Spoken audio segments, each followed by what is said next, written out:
안녕하세요. 주 리투아니아 대사관 비커 채널, 저는 권석빈이라고 합니다. 안녕하세요. 조성준이라고 합니다. 네, 반갑습니다. 네, 반갑습니다. 어떤 주제로 이 채널을 개설하시게 된 거죠? 이번에 저희가 리투아니아의 상주 대사관을 개설하게 되었습니다. 그래서 자연스럽게 따라 붙는 게 이 홈페이지를 만들고 주제국에 대한 소개를 이제 붙이게 되는데, 저도 공무원이지만 사실 긴 글을 읽는 거는 별로 재미가 없거든요. 그래서 조금 접하시기 편하게 영상으로 한번 만들어 보면 어떨까 하는 생각을 하게 됐어요.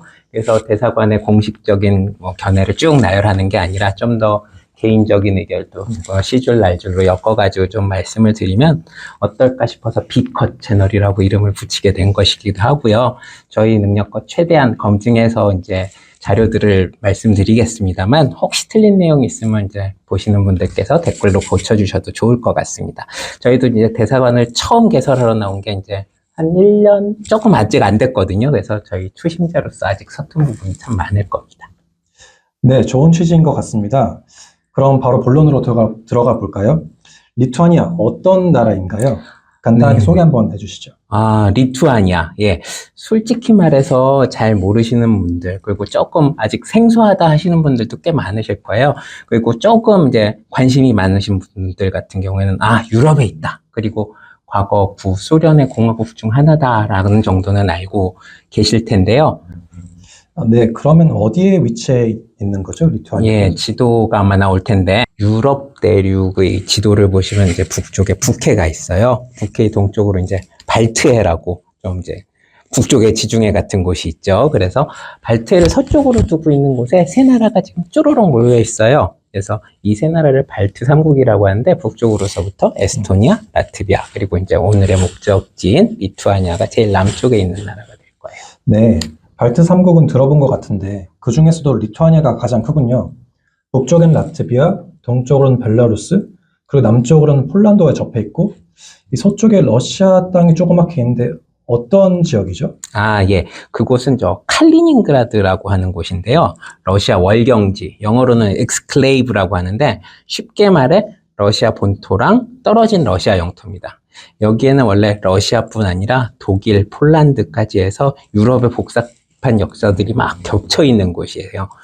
나중에 이제 역사를 다루게 되는 클립이 생기면 그때 얘기를 하도록 하고요. 이번에는 한 요 정도로만 하고 넘어가도록 하겠습니다. 네, 그럼 간단하게 리투아니아의 기본 정보를 조금 알려주시죠. 네, 기본 정보는요.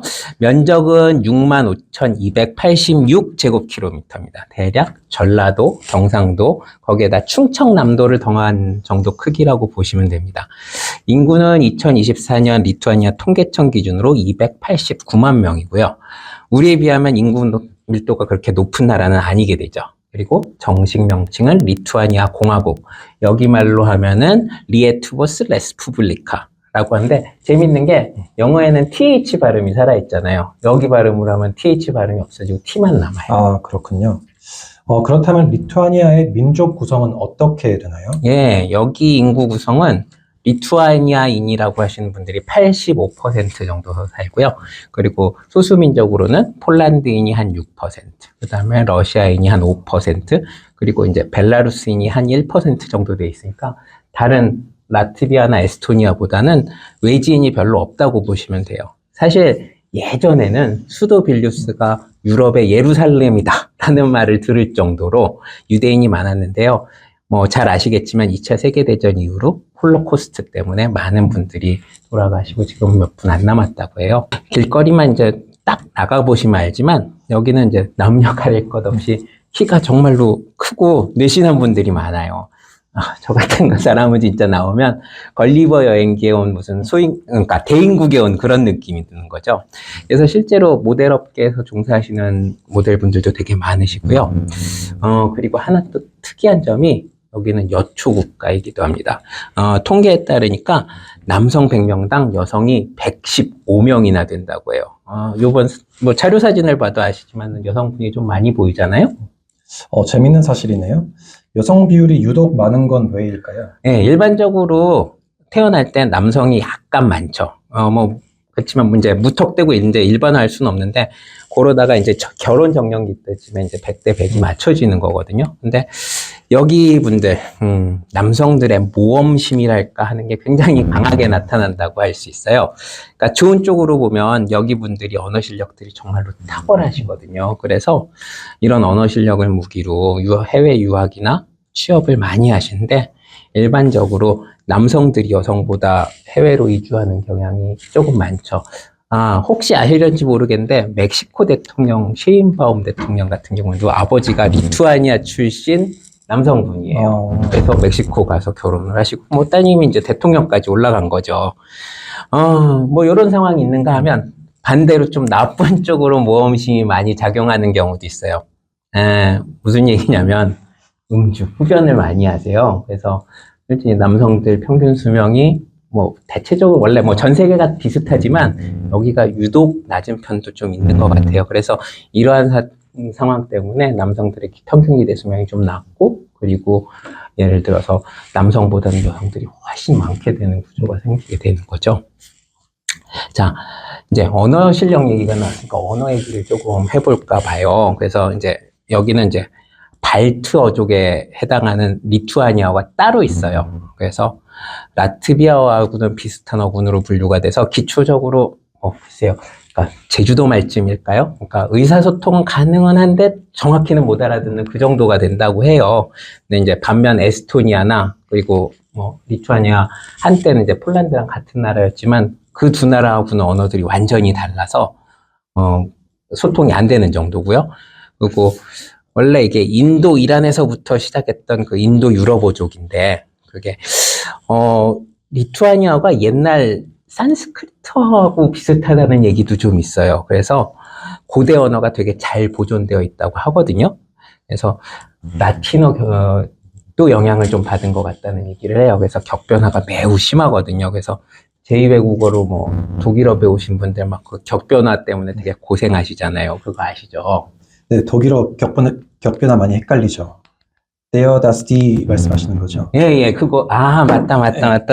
이제 독일어 하셨죠? 그게 맞아. 격마다 바뀌는 거죠. 예. 많이 복잡하죠. 근데 여기는 어쨌든 이게 관사 뭐 이 수준이 아니라 어미들이 다 일일이 다 바뀌는 거예요. 근데 심지어 외래어까지도 고유명사 외래어까지도 다 격을 바꾸거든요. 그러니까 해리포터 같은 경우도 하리스 포터리스 이렇게 바꾸고요.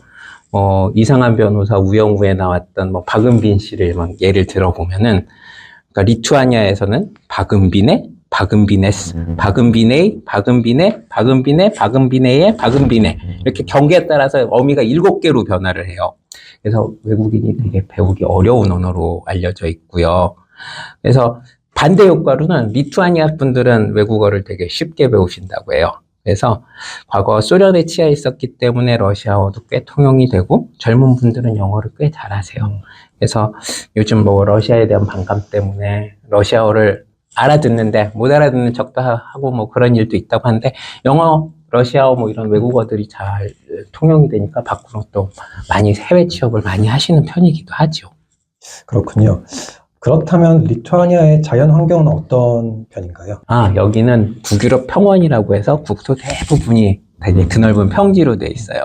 그래서 국토에서 제일 높은 곳이 여기 그 빌뉴스 남동쪽으로 가면 아우크스토에스 언덕이라고 불리는 곳이 있는데 겨우 높이가 294m 정도예요. 그러니까는 우리 63빌딩 남산보다 조금 높은 정도에 불과한 거죠. 네, 맞습니다. 작은 나라인데 빌뉴스 시내를 벗어나면 지평선이 보일 정도로 평지이고 그리고 산이 안 보이더라고요.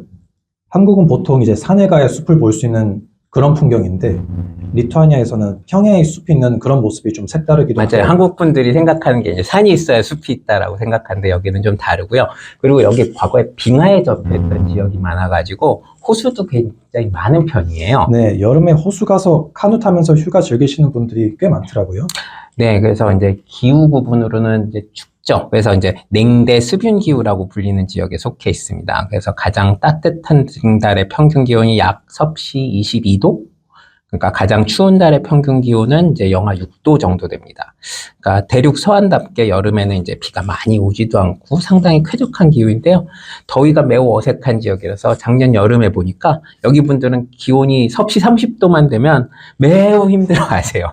한국 분들은 그쵸. 30도? 뭐 이러고 넘어갈 텐데. 어쨌든. 반면 겨울에는 눈도 많이 오고, 영하 20도 찍는 일도 비일비재해요. 뭐, 얘기 들어보니까 영하 20도를 찍으면 학교를 안 간다고 그러더라고요. 그래서, 예를 들어서 뭐, 추우면 학교를 안 가니까는 아마, 뭐, 학생들은 제발 추워달라고 기도할지도 모르겠어요. 그리고 이제 우리보다 이제 일단 위도가 많이 높아요. 그래서 여름에는 낮이 길고, 겨울에는 밤이 길겠죠. 그죠? 그래서 연평균 강수량이 이제 625mm 정도. 우리나라가 한 1300mm 정도니까 우리보다는 이제 건조한 편입니다. 근데 이제 뭐 잘 아시겠지만 우리는 뭐 항상 비가 그냥 여름에 그냥 갖다 다 퍼부는 그런 곳이라서 어쨌든 여기는 연중 고르게 오는 편이고요. 4월까지 드문드문 눈이 오는 경우도 있습니다. 올해는 제가 기억하기로 추위가 그렇게 심하진 않았는데 이게 왠지 기후변화의 영향도 있는 것 같아요. 예, 맞습니다. 뭐, 기후온난화의 좋은 측면일 수도 있죠, 여기서는 적어도.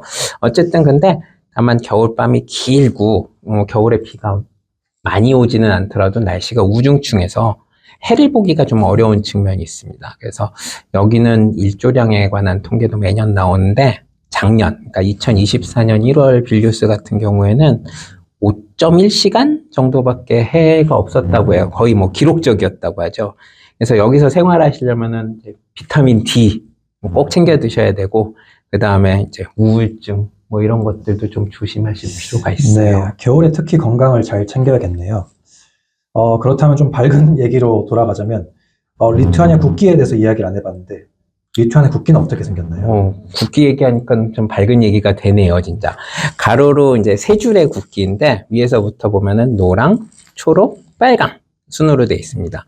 이제 노랑의 뜻은 이제 밝은 거네요. 태양, 그리고 또는 농업을 상징하고요. 초록은 이제 여기 리투아니아의 자연, 그리고 뭐 곡물들을 상징할 수 있고, 그 다음에 빨강은 활력을 뜻한다고 해요. 그래서 20세기 들어서 처음 논의되기 시작한 국기니까 좀 다소 늦은 편의 국기라고 할 수가 있습니다. 1차 세계대전 이후인 1918년 이후 독립했을 때 채택된 국기이고, 그 다음에 냉전 후 소련으로부터 독립하면서 이제 다시 옛날 20세기 초의 국기가 부활한 거죠. 근데, 그리고 이제 국기만큼 자주 쓰이는 게 있어요. 지금 보이면 그 빨간색 바탕에 백마를 타고 칼을 들고 돌격하는 기사를 그린 국가 문장이 있는데 이거를 비티스라고 부릅니다. 그 뜻은 추격자라고 하고요. 예, 전쟁에서 승리해서 이제 패전병을 이제 추격하는 모습이죠. 14세기 리투아니아 역사를 빛냈던 이제 비타우타스 대공의 문장에서 기원했다고 하니까 국기에 비해서는 훨씬 역사적 유래가 오래된 거죠. 칼은 주권을 상징하고 방패는 리투아니아를 상징한다고 합니다. 붉은색은 생명, 용기, 피를 흘릴 준비, 그리고 물질적 가치를 의미하고, 푸른색은 천국, 지혜와 상식을 포함한 영적 가치를 상징한다고 하네요. 국가 문장은 이제 법률로 공인되어 있고, 그리고 2023년 나토 정상회의 때에도 요 BTS를 채택한 형태로 응용이 돼서 나토 문장에도 사용이 되기도 했었죠. 이렇게 국기에도 역사가 담겨 있네요. 지금 저희 대한민국 대사관이 위치한 곳은 수도 빌뉴스입니다. 제가 이 빌뉴스에 잠깐 살아보면서 느낀 거는 아주 큰 도시는 아닌 것 같은데 크기가 대략 어느 정도 되나요? 예, 그러니까 좋게 보면 리투아니아 전체가 이제 그 분권화가 잘 돼 있는 편이에요. 그래서 빌뉴스 인구 같은 경우에는 60만 정도? 그렇게 큰 도시는 아니죠. 그리고 제2의 도시인 카우나스도 한 30만이 넘고요. 그 다음에 인구 10만 넘는 도시가 여기에 그 수출입항인 이제 클라이페다, 그리고 십자가 언덕으로 유명한 샤울레이, 뭐 그 정도 분위기거든요. 라트비아, 에스토니아 같은 경우는 이제 수도에 좀 집중도가 높은 편이고요. 그리고 이제 뭐 지방 얘기를 했으니까 중앙 정치로 조금 넘어가면은, 예, 지금 우리 육공화국제 같은 경우에는 이제 대통령이 임기 5년, 그리고 이제 국회의원 임기 4년이잖아요. 여기는 그 부분이 똑같습니다. 그래서 다만 이제 대통령이 총리를 임명하는 건 아니고 총선 다수당에서 이제 책임 총리를 배출하는 그런 시스템입니다. 그래서 완전히 나누어졌다고 볼 수는 없겠지만 이제 대통령이 이제 안보와 외치에 중점을 두고, 그다음 총리는 경제 내치에 주력하고 있는 시스템을 채택하고 있습니다. 2024년 작년 어쩌다 보니까 대선과 총선이 각각 이제 5월, 10월에 열리면서, 그래서 이제 새 정부가 출범한 지 지금 이제 몇 개월 안 된 그런 상황이죠. 네. 그렇다면 먹고 사는 문제도 이 리투아니아 국민들한테 중요할 텐데 현재 리투아니아 경제 상황은 어떤가요? 아, 글쎄요. 지금 일단 통계부터 한번 얘기를 해보겠습니다. 이제 우리 이번 리투아니아 통계청 기준으로 GDP가 779억 유로, 그러니까 달러는 이제 978억 달러입니다. 그래서 우리가 1조 7천억 달러가 조금 넘거든요. 우리나라 같은 경우. 그러니까 우리에 비해서는 이제 매우 작은 규모입니다. 근데 뭐 일단 인구가 적기 때문에 이제 그걸 인구로 나누어 보면 1인당 GDP가 2024년 기준으로 29,210달러 수준이니까 우리가 36,000달러 정도의 우리보다 약간 낮은 정도라고 보시면 됩니다. 그러니까 인플레이션 같은 경우에는 2024년에는 약 2.4%를 기록하는 걸로 추산이 되는데 안정적이죠. 근데 사실 2022년 우크라이나 전쟁 이후에 한번 팍 해서 떴던 적이 있어요. 그래서 그때 특히 에너지 가격이 오르면서 되게 고생을 많이 했었는데 에너지 수입에 의존되는 이 나라에서는 이제 타격이 컸던 거죠. 그러니까 3년 전만 해도 소득 수준에 비해서 이제 물가가 낮은 편이라고까지도 얘기를 했었는데 요즘은 꼭 그렇지도 않은 것 같아요. 요즘 세계를 어딜 가나 물가가 만만치 않은 것 같습니다. 리투아니아도 마찬가지로 힘든 편이군요. 예, 그런 거죠, 지금. 그리고 이제 결국 물가에 영향을 미친 교역 얘기를 드리면 교역액은 이제 수출액이 약 367억 유로, 그러니까 461억 달러에 해당하고요. 수입액 같은 경우에는 413억 유로로 518억 달러에 해당합니다. 그러니까 수출액하고 수입액을 합치면은 이제 GDP를 조금 넘죠. 그러니까 대외 의존도가 매우 높은 나라라는 거는 뭐 여기서도 발견할 수 있는 거고요. 교역 국가를 살펴보면은 주로 주변국들이에요. 2023년 기준 통계를 제가 갖고 왔는데, 그러니까 라트비아, 폴란드, 독일 요 수준으로 이제 교역국이 되고요. 우리나라 같은 경우에는 50번째 교역국입니다. 반대로 우리나라에서는 이제 리투아니아가 68위 교역국이고요. 네. 그렇다면 리투아니아의 주요 산업은 어떻게 되나요? 예, 뭐, 그러니까 이게 전형적인 OECD 국가다운 산업 구조에 이제 매출액 기준으로 살펴보면은 서비스업이 60에서 65%, 제조업이 30에서 35%, 농업이 이제 한 5에서 6% 정도를 차지하고 있거든요. 그래서 서비스업 중에서는 이제 금융업과 ICT 비중이 꽤 큽니다. 이제 두 산업이 결합한 핀테크 경쟁력이 좀 높은 편이어서 유럽에서 가장 활발한 핀테크 사업을 하고 있죠. 그래서 아마 혹시 레볼루트라는 회사 들어보셨을지도 모르겠어요. 네, 들어봤습니다. 예, 그렇죠. 그냥 여기가 이제 유럽 내 금융업 면허를 2018년 리투아니아에서 얻었다고 해요. 그래서 이런 산업들, 그러니까 우리 기업들도 이제 많이 진출을 해달라고 리투아니아 정부에서도 요청하고 있는 상황이고요. 전통적인 제조업 중에서는 이제 비료 그리고 기계 산업 비중이 컸습니다. 혹시 아실런지 모르는데 통풍성 좋은 여름철 옷감 소재로 린넨이란 게 있어요. 네, 리투아니아 린넨이라고 검색해보면 많이 나오죠. 그렇죠, 맞아요. 동대문 혹시 가시는 분들은 많이 알 것 같은데, 예, 리투아니아 린넨 아시는 분들 꽤 많으실 거예요. 그리고 그다음에 이제 농업이 이제 비중이 좀 작아 보여도 평원지대답게 밀, 보리, 그리고 뭐 이런 곡물함과 함께 이제 또 여기 감자열이 유명하거든요. 감자들도 네. 많이 나요. 그리고 유제품이 또 좋대요. 그래서 유제품이 좋아서 구소련 시절에는 여기 리투아니아 유제품들이 많이 이제 러시아 쪽으로 수출이 됐다고 하네요. 그래서 뭐, 그리고 마지막으로 하나 더 유명한 게 여기 레이저 산업이 되게 유명해요.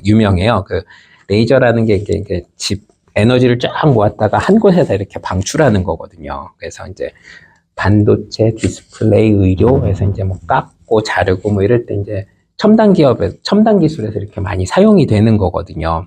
그래서 리투아니아가 이게 경쟁력 1, 2위를 다투는 분야라고 해서 여기 부분도 굉장히 경쟁력을 갖고 있는 것으로 알고 있습니다. 네, 재밌는 사실이네요. 네, 대한민국과 리투아니아 양국의 관계를 한번 설명해 주시죠. 네, 지리적으로는 이제 가깝지 않은 나라잖아요. 근데 이제 역사를 한번 되짚어보면 매우 흥미로운 이야기가 하나 있어요. 대한민국 임시정부하고 리투아니아 제1공화국 공화정 때 이야기예요. 그러니까 대한민국 임시정부 자료집에서 제가 한번 읽어드릴게요. 이런 내용이 있어요. 신익희 선생이 1919년 9월 8일 국제적으로 두 번째로 리투아니아 국회에서 한국 임시정부 승인안이 통과되었다라고 하시는 말씀이 있거든요. 그래서 리투아니아가 1917년부터 1940년까지 이제 별도로 독립된 정부를 구성하고 있었는데 그때 이제 상해 임시정부를 승인했었다는 얘기예요. 그래서 1920년에는 또 조수왕 선생이 이제 리투아니아를 방문하는 일도 있었어요. 그래서 요 기록이 있는데 이제 아직 깊은 연구까지는 안 돼 있어요. 그래서 뭐 혹시 역사학 중에서 조예가 깊으신 분들은 이제 여기 댓글 달아주시면은 저희도 좀 참고하도록 할 거고요.